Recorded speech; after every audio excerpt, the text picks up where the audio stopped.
Primera de Tesalonicenses, capítulo 3, verso 5. ¿Lo tenemos? Dice así la bendita, gloriosa, poderosa y santa palabra del Señor. Leemos en el nombre de nuestro Señor Jesucristo, y ¿cuántos dicen amén? Por lo cual, también yo, no pudiendo soportar más, envié para informarme de vuestra fe, no sea que os hubiese tentado el tentador y que nuestro trabajo resultase en vano. Estuve mirando un documental el otro día que me llevó a meditar, a leer y a pensar en estas cosas, de la entrega que alguien puede llegar a tener para llevar a cabo un trabajo, una investigación. Estuve viendo, ¿no es cierto?, un documental en donde en la Segunda Guerra Mundial Alemania estaba desesperada por buscar la invención de un misil, de una bomba que la pudieran lanzar desde Alemania y que pudiera llegar a otro continente. El objetivo, ¿no es cierto?, que tenían era poder enviar un misil teledirigido y echarlo sobre el continente más cercano que tenían, que era sus enemigos, que era Inglaterra. Y designaron un científico que estuvo años trabajando en eso, más de 10 años, desde el año 30 y pico hasta el 46, 47, estuvo muchísimos años trabajando en eso, con muchos desvelos, mucha investigación, mucho edificio, mucho dinero, mucha gente, mucho tiempo. Hicieron todos los primeros ensayos, le salieron mal. No había efectos de computadora para hacer en esa época, no había nada, o sea que todos los ensayos de las primeras bombas explotaban ahí, entonces le salían todas mal. Y cuando más o menos creyeron que podían llegar a tener el prototipo, los países que estaban aliados, ¿no es cierto?, Norteamérica, Gran Bretaña, descubrieron todo ese lugar donde los alemanes estaban trabajando, lo bombardearon, lo hicieron 1000 pedazos y todos los años de investigación, los planos, los edificios, los trabajos resultaron todo en vano. Entonces yo pensé, ¿qué sentiría aquella persona, ¿no es cierto?, que le dedicó su vida a poder crear un cohete que llegue a la Luna? Y bueno, esto lo tomaron para hacer un cohete teledirigido para poder ganar la Segunda Guerra Mundial. Y lo que es la perseverancia, porque después de que perdieron todo el dinero, el tiempo, los planos, el edificio, murió un montón de gente, siguieron perseverando en el propósito y crearon en muy poquito tiempo cientos de kilómetros de túneles a una profundidad tremenda, ¿no es cierto?, con una capa de hormigón arriba de 5 metros para que las bombas no lo rompieran. Y comenzaron todo de nuevo, de vuelta otra vez, años, dinero, murieron cientos de personas en esa empresa de la creación de un misil intercontinental. Murieron cientos de personas, pasó tiempo, invirtieron millones y millones de pesos de vuelta otra vez. Y cuando más o menos tenían el prototipo, ¿no es cierto?, o la base de lanzamiento para lanzarlo sobre Inglaterra, volvieron los aliados a descubrir todo eso, bombardearon todo alrededor de ese domo de hormigón que habían hecho, que si bien no lo pudieron romper, rompieron todo el perímetro, hicieron pedazos todo, le rompieron todos los túneles, le rompieron todo. No lo pudieron llevar a cabo. Tantos años de trabajo, y decía yo, no, ¿qué sentirían? La frustración de haber trabajado, entregado la vida y haber trabajado tanto tiempo por algo que después al final resultó todo en vano. Qué horrible el plan, ¿no es cierto? Qué satánico el plan. Seguramente que Dios metió la mano y no permitió que eso pasara. Pero no me estoy refiriendo a eso, sino que me estoy refiriendo, ¿no es cierto?, a cuánto se puede entregar, comprometer una vida en un trabajo y que después salga todo mal y resulte todo en vano. Eso es horrible. Pero por otro lado, ¿no es cierto?, la última vez que estuvimos juntos, estuvimos viendo nosotros la verdadera belleza.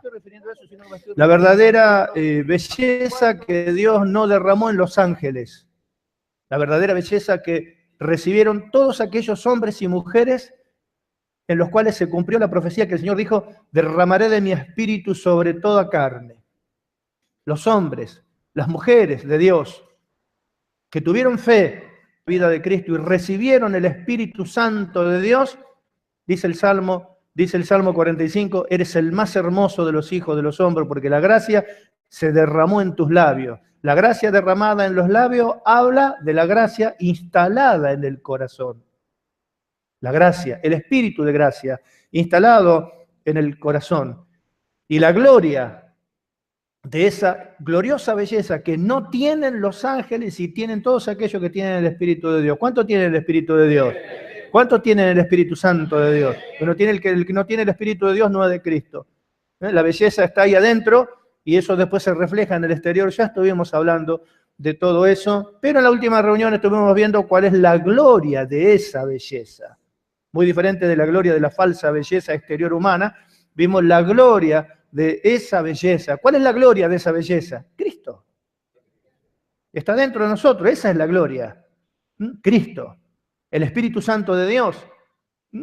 Pablo dijo, Cristo magnificado en mí por vida o por muerte. Esa es la gloria de esa belleza. No solamente Cristo magnificado en mí, sino todavía más allá. Cristo magnificado en otros a través de mí. Eso es lo máximo.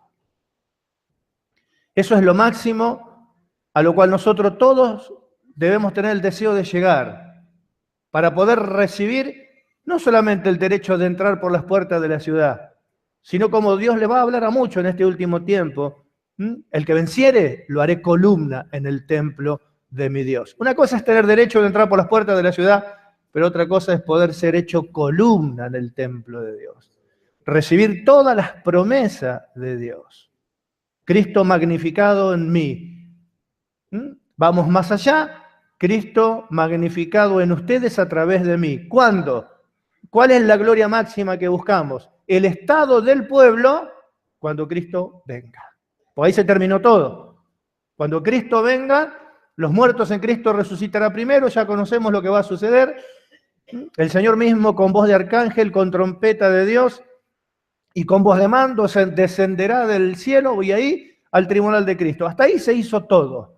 Por eso dice, el que comenzó la buena obra la perfeccionará hasta el día que Cristo venga. Entonces, ¿cuál es la gloria máxima de la belleza de esta vida que hemos recibido? El estado del otro, o sea, el resultado de nuestro trabajo en los otros cuando Cristo venga. Eso es lo máximo. ¿Amén? Eso es lo que Pablo dijo, para mí el vivir es Cristo. Y cuando para mí el vivir es Cristo y es hacer que Cristo se vea en las vidas de los otros, cuando Cristo venga, ese morir para mí es ganancia. Porque los otros morir son todo pérdidas, ya también lo explicamos. Si para mí el vivir es el dinero, el morir es quedarme seco. Si para mí el vivir es mi familia, el morir es perderla. Pero si para mí el vivir es Cristo, el morir es ganancia. ¿Amén? ¿Cuántos dan gloria a Dios? Y aquí lo vemos a Pablo, ¿no es cierto?, haciendo otro trabajo, que va mucho más allá de la ciencia, de crear una bomba y teledirigirla para ir a un lugar, un trabajo mucho más fino, un trabajo mucho más profundo, un trabajo mucho más excelente, un trabajo mucho más glorioso, un trabajo mucho más hermoso, un despliegue de poder y de amor impresionante y que escapa al entendimiento y a la sabiduría humana, ¿no es cierto? Cuando dice él, con cuántas luchas, cuánto desvelo, cuánto trabajo de amor, cuánto dinero, cuántos viajes, cuánta perseverancia. Cuánta perseverancia para poder lograr que Cristo sea visto en los hermanos de Tesalónica. Así lo vimos en la última reunión, el capítulo 2, verso 19, porque ¿cuál es nuestra esperanza o gozo o corona de que me gloríe? ¿No lo sois vosotros delante de nuestro Señor Jesucristo en su venida? ¿Amén? El estado de los hermanos en su venida, su gozo, su corona, su trabajo, sus luchas, su perseverancia. Y acá vimos hoy la preocupación de él. La preocupación de él que dice, por lo cual yo no pudiendo soportar más, envié para informarme de vuestra fe, no sea que os hubiese tentado el tentador y que nuestro trabajo resulte en vano. El mismo ejemplo, ahí fue donde yo pude relacionar las cosas. Tanto desvelo, tanto trabajo de amor, tanto invertir la vida, tantas luchas, para que Cristo sea formado en el otro. Él dijo, sufro dolores de parto hasta que Cristo sea formado en ustedes, para que después, ¿no es cierto?, venga el tentador, haga su trabajo y que resulte todo lo que hicimos en vano. Esa era su preocupación. Significa que esto puede pasar. Y así como él trabajó, así como los ministros, él dice nuestro trabajo, o sea que no era el trabajo solamente de él, sino que era el trabajo de él y de todos sus colaboradores en el pueblo de Tesalónica, como es también aquí en José Cepaz. No es solamente mi trabajo, sino el trabajo y de todos los que conmigo colaboran en este trabajo para que ustedes tengan un buen estado espiritual y para que ese estado espiritual vaya progresando hasta que Cristo venga. Gracias al Señor por todo lo que están acá, todos los que me ayudan en este trabajo, los que colaboran en este trabajo. No los que están esperando pescar algo, ¿no es cierto?, para después denunciarlo, hacer burla y matarse de risa, sino aquellos que están atentos y esperando cómo ayudar para ver que los hermanos puedan progresar en este glorioso plan de formar a Cristo en el corazón de una persona. ¿Cuántos dan gloria a Dios? Bendito sea su nombre. En la carta a los Colosenses, en el capítulo 1 y en el verso 26, hablando de esto, dice así, mire. El misterio que había estado oculto desde los siglos y edades, pero que ahora ha sido manifestado a sus santos, a quienes Dios quiso dar a conocer las riquezas de la gloria de este misterio entre los gentiles, que es Cristo en vosotros, la esperanza de gloria. A quien anunciamos amonestando a todo hombre y enseñando a todo hombre en toda sabiduría, a fin de presentar perfecto en Cristo Jesús a todo hombre, para lo cual también trabajo, luchando según la potencia de Él, la cual actúa poderosamente en mí. Pero quiero que sepáis cuán gran lucha sostengo por vosotros y por todos los que están en la Odisea. Sus luchas, su desvelo, su trabajo de amor, su tiempo, su dinero, todo con el objeto de tomar a cualquiera de ustedes y presentarlo perfectos en Cristo delante de Dios. ¡Qué glorioso trabajo! ¡Qué glorioso trabajo! Y cuántas cosas en juego. Cuántas cosas en juego. Cuán gran lucha sostengo por vosotros. Cuántas cosas en juego para que después venga el tentador, haga su trabajo y todo nuestro trabajo resulte en vano. Esa fue su gran preocupación. ¿Significa que eso puede pasar? Hay pruebas que vienen de parte de Dios y el objeto tiene el perfeccionamiento de nuestra fe. Y hay tentaciones que provienen del diablo, que Dios las permite, y es ver si podemos resistir firmes en la fe o somos arrastrados por la carne. Si en ese momento, no de la prueba que viene de parte de Dios de la fe con el objeto de perfeccionar la fe, si en ese momento el tentador trabaja y nosotros que deberíamos estar preparados, en lugar de mostrar cómo los de Tesalónica, firmeza en la fe, nos dejamos arrastrar por la carne, entonces el trabajo resultó en vano. ¿Por qué? Porque el cristiano actúa como si nunca hubiese conocido a Dios en el momento de la seducción de la tentación.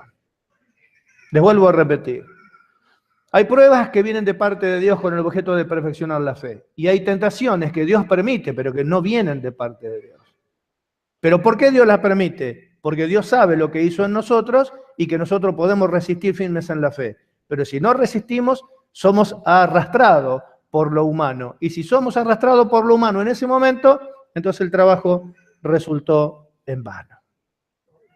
En la primera carta de Crónicas, en el capítulo 21, verso 1, dice que Satanás se enfureció contra Israel e incitó a David para que hiciera un censo de los soldados en Israel. No necesitaba David censar a los soldados, porque la victoria de Israel venía de parte de Dios. La victoria para Israel no venía por la cantidad de soldados que tenían, ni por el poderío de su fuerza militar, sino que la victoria para Israel, ¿no es cierto?, que Dios le daba a David, venían de la mano de Dios.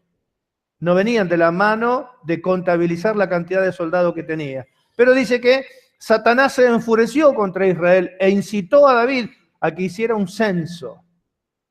En la primera carta de Crónicas, capítulo 21, verso 1, dice eso, después ustedes lo leen, y en 2 de Samuel, capítulo 24, verso 1, en el mismo suceso, dice que Dios incitó a David para que censara al pueblo. Significa que el tentador fue Satanás, pero que Dios permitió que eso sucediera. Y trajo una gran consecuencia, un gran problema, la historia, ¿no es cierto?, conocida, de que cuando David se dio cuenta, dijo, he pecado, he hecho locamente, ¿qué hice? ¿Qué mal que hice? Y lógicamente, como toda tentación, siempre nos damos cuenta después de que la macana está hecha, porque la tentación tiene esa particularidad de cegar el entendimiento y dejarlo ciego a uno por causa, ¿no es cierto?, de los deseos humanos y arrastrarlo a uno a hacer cosas que van más allá de la razón, porque en ese momento, ¿no es cierto?, no se piensa, pero cuando las cosas se hacen, se da a luz el error y ahí viene la aflicción. Ahí vienen después los problemas. Así que hay pruebas que vienen de parte de Dios con el objeto de perfeccionar nuestra fe. Y hay tentaciones que vienen del diablo y Dios las permite para ver si vamos a resistir firmes en la fe o vamos a ser arrastrados por lo humano. Si fuimos arrastrados por lo humano, entonces eso muestra que nuestro trabajo resultó en vano. Escuche, eso muestra, dice Pablo, que nuestro trabajo con ustedes resultó en vano. Muy diferente en la postura de otros, que muchas veces se ven, muchos ministros, que dicen, al final yo les enseño, nunca aprenden. Al final esta gente es mala, voy a ir a servir a Dios a otro lado, esta gente nunca termina de aprender. Pablo no dice así. No sea que os hubiese tentado el tentador y que nuestro trabajo resulte en vano si ustedes actúan en la carne. Se toma la responsabilidad él, no le echa la culpa a otro de las macanas que sus discípulos hacen, como corresponde a alguien que sirve al Señor. Dice, y que nuestro trabajo resulte en vano, o sea, que luzca como si fuera que no hubiésemos hecho nada. Tanto trabajo, tanta enseñanza, tantas cosas, pero siente él la preocupación por sus hijos.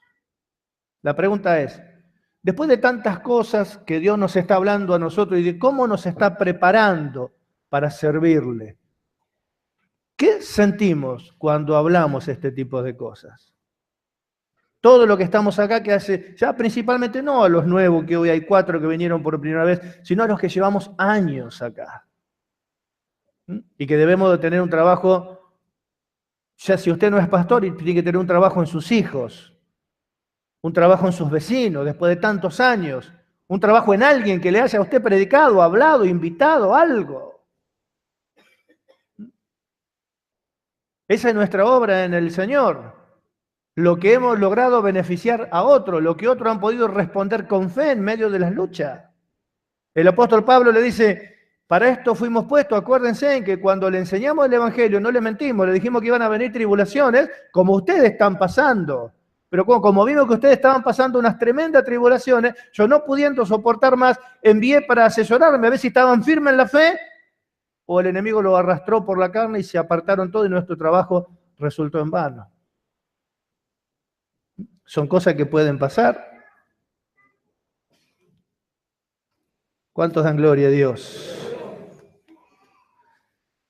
Santiago, capítulo 1, verso 13 dice, cuando alguno es tentado, no diga que es tentado de parte de Dios, porque Dios no puede ser tentado por el mal, ni Él tienta a nadie, sino que cada uno es tentado cuando de su propia concupiscencia es atraído y seducido. Entonces la concupiscencia, después que ha concebido, da a luz el pecado, y el pecado, siendo consumado, da a luz a la muerte. Así que esto es algo que se origina en nuestro propio deseo humano.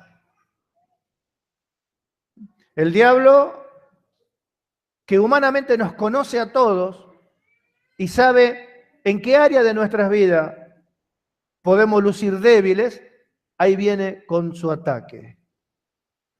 Por ejemplo, uno en los que han caído muchos en este tiempo, y de que Dios nos viene hablando y nosotros no tenemos que caer en estas cosas. Primera de Timoteo capítulo 6, verso 9 dice, porque los que quieren enriquecerse caen en tentación y lazo y en muchas codicias necias y dañosas que hunden a los hombres en destrucción y perdición, porque a raíz de todos los males es el amor al dinero. De su propio deseo carnal atraído y seducido. Porque los que quieren enriquecerse, el deseo de ser rico, ¿se origina en la carne o es un sentir que me puso Dios? Mi deseo de ser rico. Porque tengo el deseo de ser rico. ¿Es un deseo carnal o Dios quiere que seamos ricos? Porque hoy muchos usan esta palabra, ¿no es cierto?, con el tema de la prosperidad y esas cosas. Jesús dijo, no os hagáis tesoros en la tierra, donde el ladrón roba y el orín corrompe, sino haceos tesoros en el cielo, donde los ladrones no roban ni el orín corrompe. Pero conociendo el enemigo, el deseo que nosotros tenemos, ahí viene en su ataque.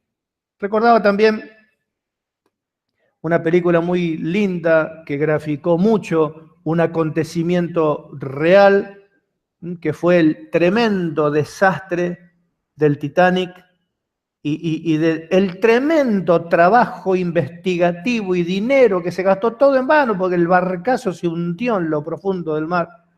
Ya zarparon mal, si es verdad como lo narra la película, ¿no es cierto? Ya zarparon mal cuando los científicos, los ingenieros que lo diseñaron dijeron, a esto no lo hunde ni Dios, ya arrancaron mal por ahí. Pero en una parte, ¿no es cierto?, de la película, uno de los que diseñó el barco le dice a ese capitán tan famoso, viejo, ya que en ese último viaje se retiraba de capitán de barco, lo incita para que lleve al Titanic a toda velocidad. Entonces el hombre, marino viejo, ¿no es cierto?, le habla de los riesgos en medio de los icebergs de llevar al barco a toda velocidad. Entonces el otro le pinta, como es la habilidad del diablo, ¿no es cierto?, le pinta que no va a pasar nada de eso, que lleve el barco a máxima potencia porque yo lo diseñé. Usted lleva el barco a máxima potencia y en lugar de llegar mañana, vamos a llegar hoy. Y si llegamos a hacer un viaje con semejante barco y llegamos un día antes, y es su retiro. Fíjese su nombre, capitán, en todos los portales de los periódicos.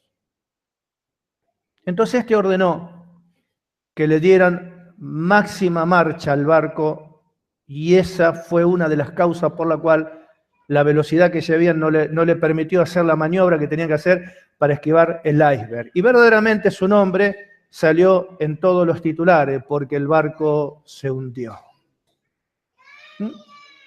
Seducido, atraído por su propio deseo carnal de querer ser famoso y que mi nombre salga en todos los titulares. Mire, por una tentación parecida o semejante a esa, que venga a resultar después vano, inútil, todo el trabajo que Dios viene haciendo en nuestras vidas. Hay muchos ejemplos por lo cual podemos ser tentados. De querer ser rico, ¿cómo hay tantos? ¿Por qué quieren tener la iglesia llena? ¿Para qué quieren tener la iglesia llena? Porque su desesperación es que la vida de Cristo se desarrolle en la vida de los creyentes cuando Cristo venga. Si así fuera, lo hablarían y sin embargo no lo hablan. Usted ya los ve cuando los escucha. ¿Querés que Dios te bendiga en tu área financiera y tu área financiera y el área financiera y de lo financiero no salen?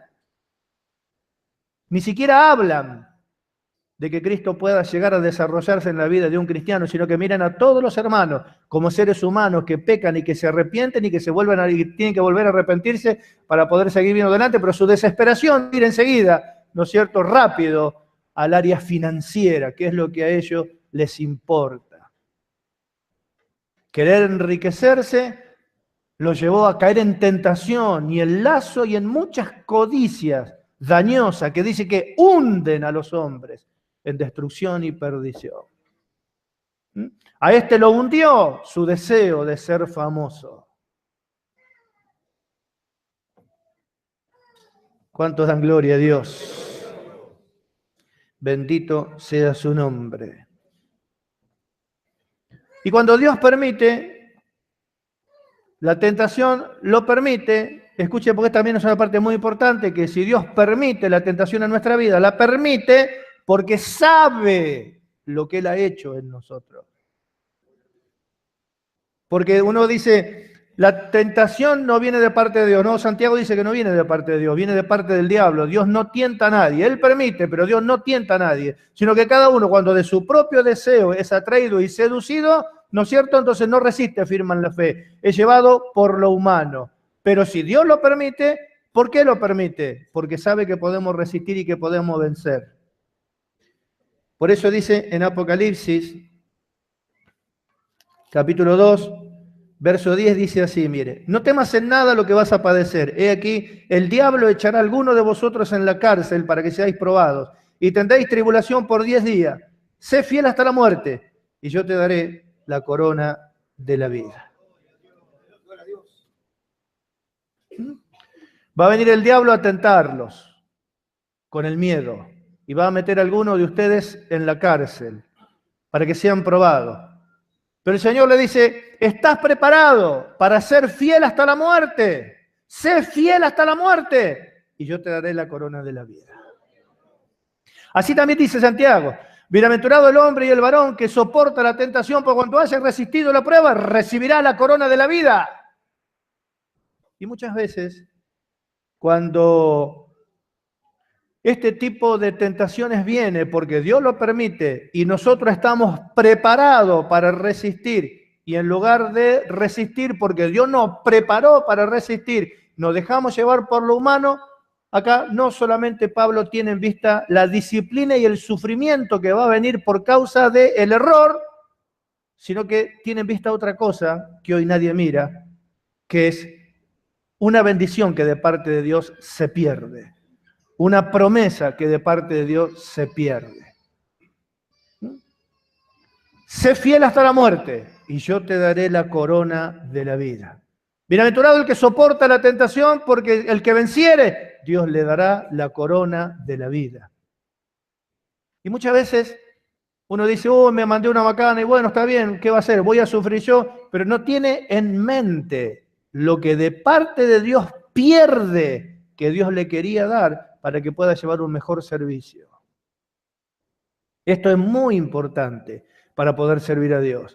Porque para poder servir a Dios con propósito de corazón necesitamos herramientas, necesitamos poder, necesitamos gracia, necesitamos muchas cosas que Dios nos tiene que dar y que muchas veces, cuando viene la tentación y nosotros estamos preparados para resistir y nos dejamos arrastrar por lo humano, no solamente sufrimos la consecuencia del error, sino que nunca nos enteramos que si hubiésemos aprobado, Dios nos iba a dar algo que nunca nos enteramos que era y nunca lo recibimos.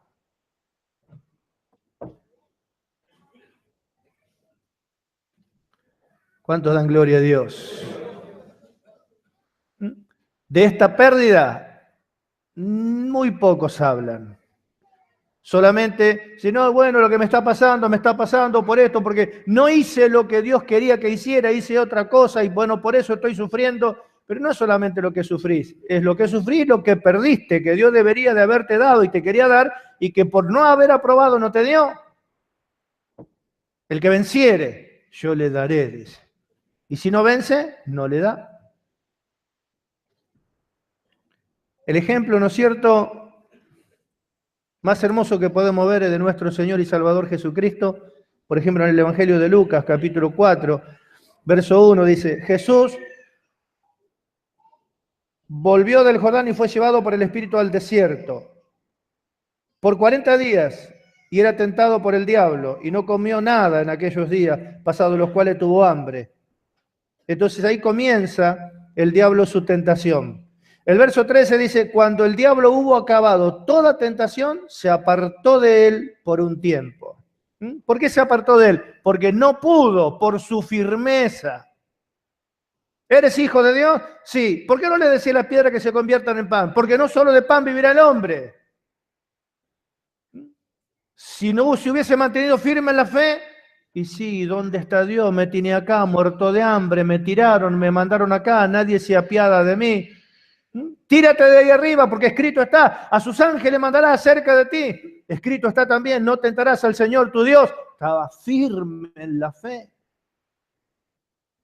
¿Y cuál fue la consecuencia? Que se cansó el diablo, y cuando se cansó lo dejó por un tiempo, para luego ver y estudiar, a ver cómo volver contra él. Pero dice el verso 14, y Jesús volvió en el poder del Espíritu a Galilea, y se difundió la fama que él no buscaba por todas partes.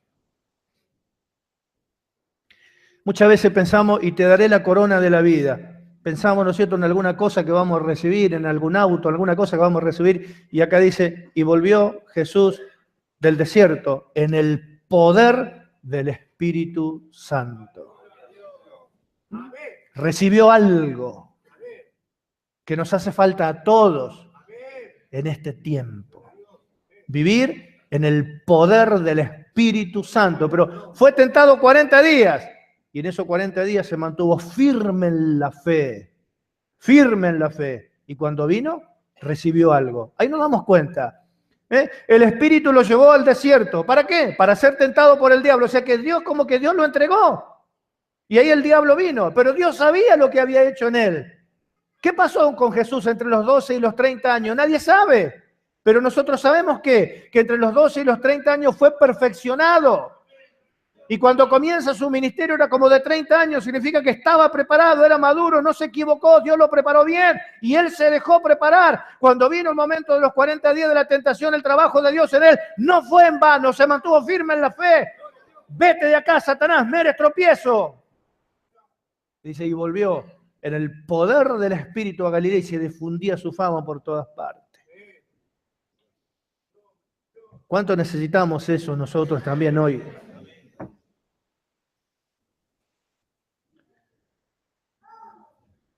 Bendito sea su nombre. Su preparación no fue en vano.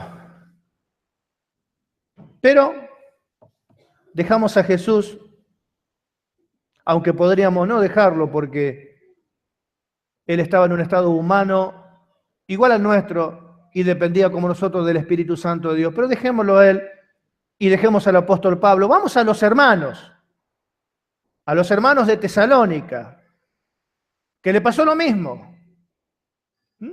Vino la presión sobre ellos de las tribulaciones. ¿Vieron esos momentos difíciles de la vida que nos toca enfrentar y no encontramos salida? ¿Y cómo reaccionamos cuando no encontramos salida? Pablo se desesperó, le dijo a Timoteo, andá a fijarte porque están sufriendo tantas cosas los de Tesalónica que no tienen salida. Quiero que vayas y veas el estado de la fe de ellos. Fue. Y cuando volvió dice, pero cuando Timoteo volvió de vosotros a nosotros y nos dio buenas noticias de vuestra fe y amor, que siempre nos recordáis con cariño, deseando vernos como también vosotros, nosotros a vosotros, por ello, hermano, en medio de toda nuestra ansiedad y aflicción, fuimos consolados de vosotros por medio de vuestra fe, porque ahora vivimos, si vosotros estáis firmes en la fe. Nuestro trabajo no resultó en vano. Nuestro trabajo no resultó en vano. Así que acá ya no estamos analizando a Jesús, a los hermanos de Tesalónica, que no eran ni más ni menos cristianos que nosotros. Solamente que a nosotros nos toca vivir en estos tiempos. ¿Y qué preocupación tenemos de esto nosotros ahora? ¿Quién de todo lo que están acá no pasan por estas mismas cosas? Por pruebas que vienen de parte de Dios con el objeto de perfeccionar nuestra fe y por tentaciones que vienen de parte del diablo para que tengamos la oportunidad de mostrar nuestra firmeza en la fe y no dejar de ser arrastrado por lo humano en donde luce que todo nuestro trabajo resultó en vano cuando luego después nos sentamos y queremos criticar y hablar de todo el mundo cuando no nos damos cuenta de cuántas veces desaprobamos nosotros. De Pablo, que no se queja, dice, estos hermanos son malos, no se queja de los hermanos, sino que se mira a él, dice que nuestro trabajo con ustedes resulta en vano. ¿Cuántos dan gloria a Dios? El apóstol Pablo, como siempre, nos da muchísima más información acerca de esto, en donde dice en la primera carta a los Corintios, en el capítulo 10, verso 13, dice, no os ha sobrevenido ninguna tentación que no sea humana, pero fiel es Dios, que no os dejará ser tentado más de lo que podéis resistir, sino que dará también, juntamente con la tentación, la salida, para que podáis soportar. En ningún lado nos dice que la vida va a ser fácil, pero sí nos garantiza que en algún momento, de alguna forma, vamos a encontrar la salida al problema en el cual la tentación nos puede querer involucrar o arrastrar. Nunca jamás vendrá sobre nosotros una tentación que no sea humana, porque es humana, es terrenal. Mantenerse firme en la fe es mostrar que la luz en las tinieblas resplandece. Mantenerse firme en la fe es saber que Dios está con nosotros y porque Dios está con nosotros siempre vamos a superar todo avance del enemigo.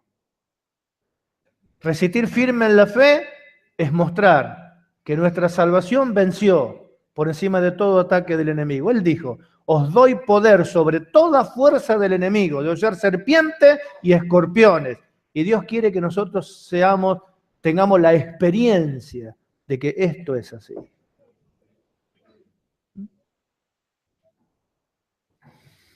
Nunca dará a Dios una tentación a la cual usted no pueda. Por eso que el que comienza a congregarse recién hoy no es expuesto a la misma tentación que aquellos que ya tienen 15 o 20 años en la iglesia. Por eso que cuando dijimos el otro día, para mí el vivir es Cristo, es estar atentos a que todos los días tengamos una experiencia de amor con algo o con alguien. Que estemos atentos que el cuerpo físico, visible, palpable de Cristo en la tierra somos nosotros. Muéstrame a Cristo. Y acá estamos. Tanto tiempo mirando a la iglesia, ¿y qué es lo que querés ver? Si la iglesia es el cuerpo físico, palpable, visible de Cristo. Él simplemente como cabeza da la orden, lo que ejecuta es el cuerpo. Vivir es Cristo significa que todos los días tenemos que tener una experiencia con el amor de Dios en algo que nos suceda, en algo que Dios permite que nosotros entremos.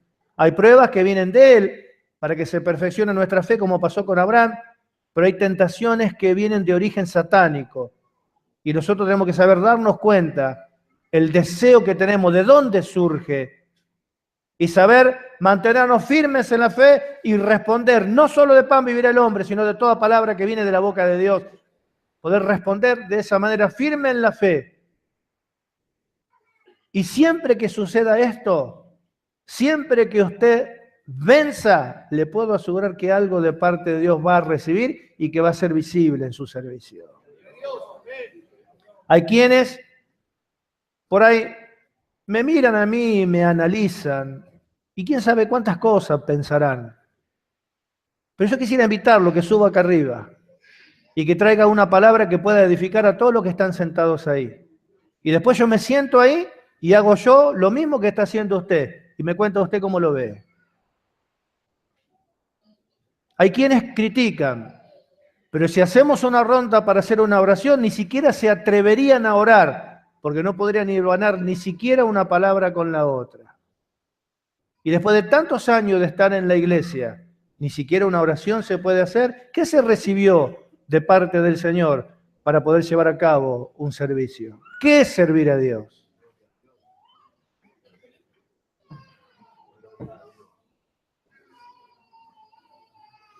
¿Cuántos dan gloria a Dios?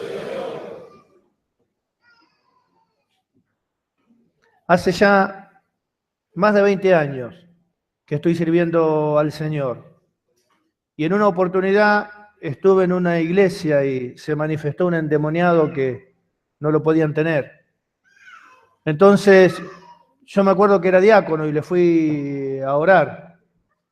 Y se puso duro y empezó a desabrocharse el cinto y se sacó el cinto. Digo, este ahora me va a sacudir con el cinto. Entonces lo vi al pastor y lo llamé al pastor para que le orara al pastor en lugar de que le orara yo, porque yo era un diácono. Y cuando lo agarré al pastor del brazo para que le orara, me lo sacó así y se fue. Y me dejó solo con el endemoniado. Ya pasó, pero nunca me olvidé. Yo sabía que el Señor estaba conmigo. Y este hombre no me pegó con el cinto. Cayó a tierra, se postró en el piso y yo le seguí orando. Y después, lógico, cuando vieron que no pasaron nada, los que se habían ido empezaron a volver. ¿Por qué esa reacción con todo el trabajo que nosotros tenemos por delante? ¿Cuánto no se animan a llevar un mensaje al hospital porque tienen vergüenza?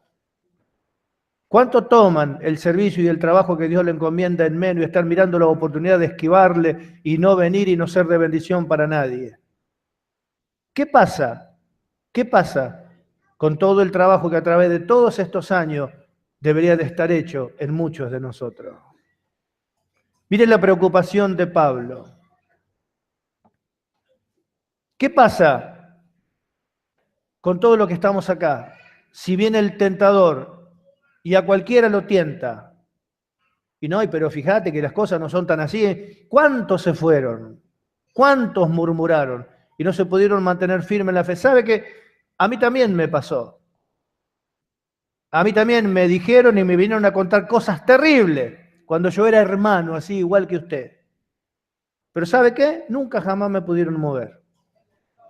Siempre miré lo que me daba el que me enseñaba. Y me copié de lo que él me enseñó. Y hoy puedo mostrar algo.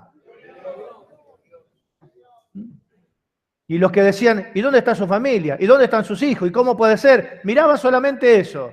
Pero hoy están apartados y ni siquiera se están congregando y no pueden mostrar absolutamente nada de lo que es su obra en el Señor.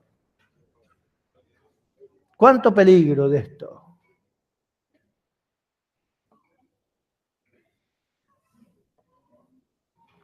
Uno de los nuestros abrió una iglesia en un lugar y nosotros lo apoyamos. Y ya tenía un pueblo, un cartel, cortinas y todo. Ayer me mandó un mensaje que yo obviamente no le contesté. No sé qué problema tuvo con la esposa le arrancó el cartel, los carteles, le cerró la puerta, echó todo lo hermano, se terminó la iglesia. Obviamente que yo no le contesté.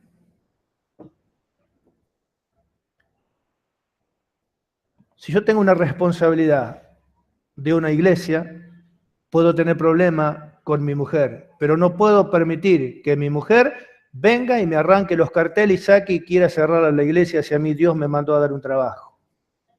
Significa que no hemos entendido nada entonces. ¿Y ahora qué pasó con esas almas? ¿Qué pasó con esas vidas? ¿No se pudo mantener? ¿No se pudieron resolver los problemas fuera?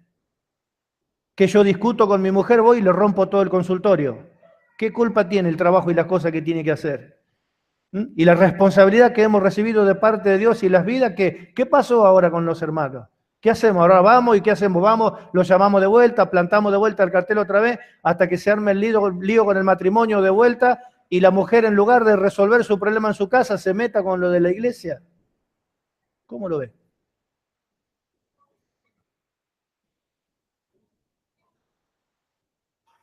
Por eso que siempre que hacemos una reunión de pastores, la reunión es de pastores, no de pastores con las mujeres de los pastores, de pastores, que son los que tienen la responsabilidad delante de Dios de un trabajo que Dios les ha encomendado.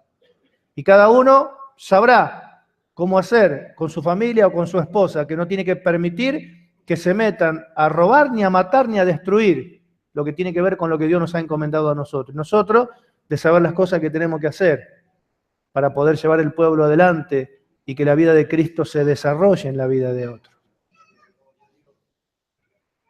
Por eso cuando pensé en todas estas cosas, no me importó ni mi ojo, ni el hormigueo que tengo, ni la arena que siento que cuando pestaneo. Dijo, voy a compartir con los hermanos porque tiene que ver con lo último que nosotros hablamos y que tiene que ver justamente con eso. Vieron que a los que les gusta hacer escándalo en la iglesia lo hacen. ¿Por qué lo hacen? ¿Y a ellos qué les importa lo que Cristo está haciendo en ustedes? ¿Tuvieron parte en esta puerta que se abrió?